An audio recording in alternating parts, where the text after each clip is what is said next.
السلام علیکم دوستو، علی وائس چینل میں خوش آمدید۔ امام علی علیہ السلام نے فرمایا، جو انسان صبح اٹھنے کے بعد بیٹھ کے بالوں میں کنگھی کرتا ہے اور اپنے بالوں کو سنوارتا ہے تو اللہ اس کے دماغ کو روشن کرتا ہے، اس کا حافظہ تیز ہوتا ہے، اس کو بھولی ہوئی باتیں بھی یاد آنے لگتی ہیں اور اس کا چہرہ پر رونق ہونے لگتا ہے۔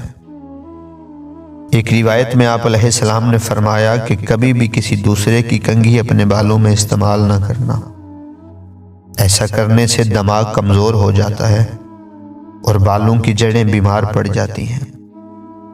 اور کھڑے ہو کر بھی کنگھی مت کرنا، اس سے دل کمزور ہوتا ہے، اور بیٹھ کر کنگھی کرنے سے دل مضبوط ہوتا ہے۔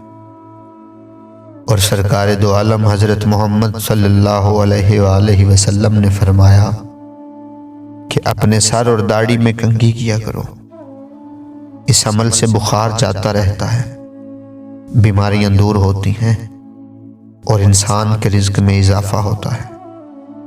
اگر آپ کو ہماری ویڈیو پسند آئے تو ویڈیو کو لائک کریں اور چینل کو سبسکرائب کریں۔ ملتے ہیں اگلی ویڈیو میں۔